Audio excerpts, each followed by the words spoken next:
When I think back to 2022, I think of that as the year that Ty West and Parker Finn pretty much saved the horror genre. Ty West with the start of his X trilogy, and Parker Finn with the original Smile. Now, I know that these movies are somewhat controversial as it stands right now.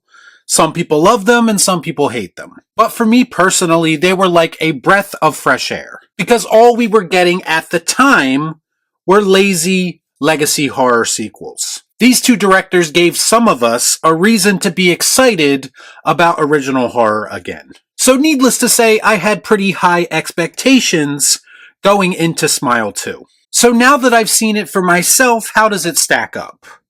Well, if I'm being honest, it was a bit of a mixed bag. Let's discuss. I watch so you don't have to.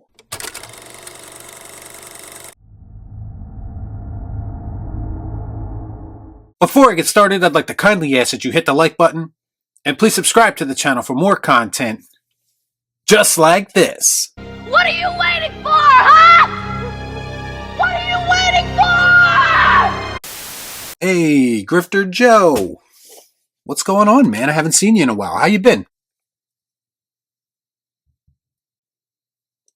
Why are you looking at me like that? I think this is the least you've ever talked. What the hell's wrong with you? Embrace the grift. Embrace the grift? I actually like this movie. Embrace the grift. No, I'm not giving in. You're not going to do this to me. Embrace the grift. No.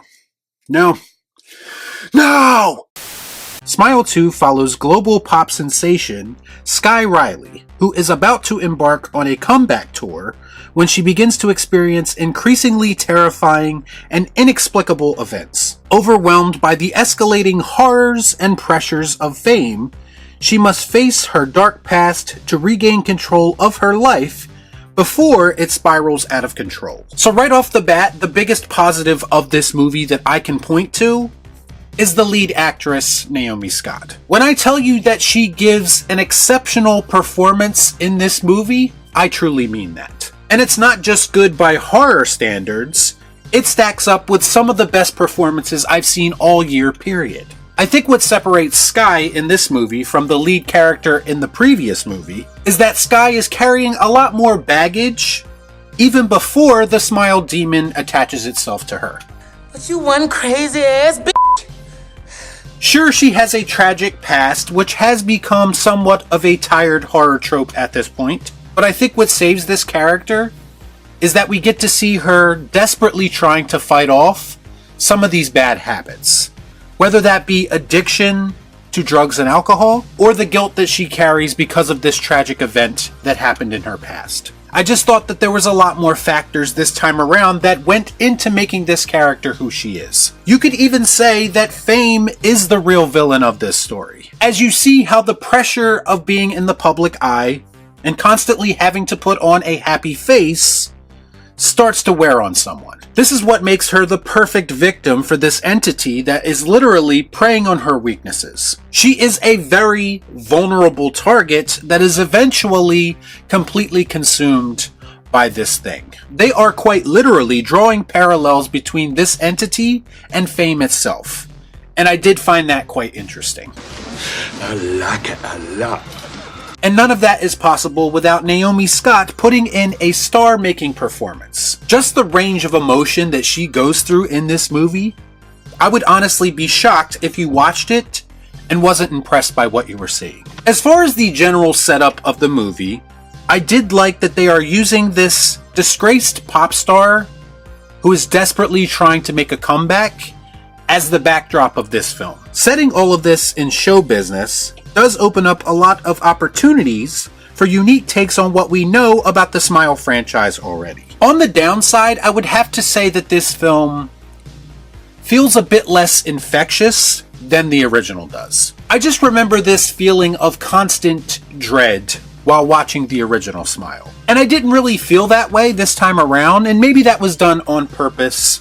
Maybe that was a conscious, creative decision. But I do think that the dark atmosphere and tension is what made that original film work for me so well. And I just felt like Smile 2 was lacking in that area in some aspects. We were on the verge of greatness. We were this close. Even some of the scares, and one jump scare in particular, that I saw coming a mile away, felt like it was rehashing a jump scare from the first film. That's not to say that there aren't some genuinely unsettling things going on in Smile 2. One scene in particular that jumped out to me and stood out, and I honestly believe that it's probably the best scene in the movie. It involves a horde of smiling faces mimicking starstruck fans, basically stalking her in her hotel room. That scene was a bit more reminiscent of the tension-filled scenes that I remember from the first film. Just the way that it all plays out and how they depict the smiling figures moving about, it definitely creeped me out. What the hell am I looking at? When does this happen in the movie? It should also be noted that this movie does not shy away from the gore either. The only drawback to that is I did notice that some of the gore was brought to life with CGI, and you can definitely tell, and it did take me out of the moment on more than one occasion when you notice it. The other thing that kind of bothered me about this movie was this random exposition dump scene somewhere in the middle of the film. And it came off as super convenient and extra clunky to me. Now, given how things play out throughout the course of the movie, it is entirely possible that this scene was nothing more than a smile demon hallucination. But I do not think that the movie makes that explicitly clear one way or another. So I kind of feel like I need to operate under the assumption that the person saying all of this is in fact a real person. And it feels like this character only has information because it is convenient for the plot. He's basically there to tell you what this thing is if by some chance you didn't see the first film. Coincidence? I think not! What's really weird is that the sequel picks up where the first film essentially left off. In fact, it's just 6 days later. So there was an opportunity there to have a character from the first movie be the person who delivers this information if you really needed to do that. I think this scene would have felt a lot more organic if it was handled in that way. But they decided to go in a different direction, and I do think this is one of the messier scenes in the entire movie. As far as the ending of Smile 2 goes, there is no doubt that it will be divisive. For me personally, thinking about it now, I actually feel like I like this ending better than the ending of the original. Because to me, the ending of the original was probably that film's weakest part. There is an aspect to this ending, however, that makes you feel like you have no idea what is going on. You're not really sure what is real and what isn't. And I think that'll be frustrating to some people and intriguing to others.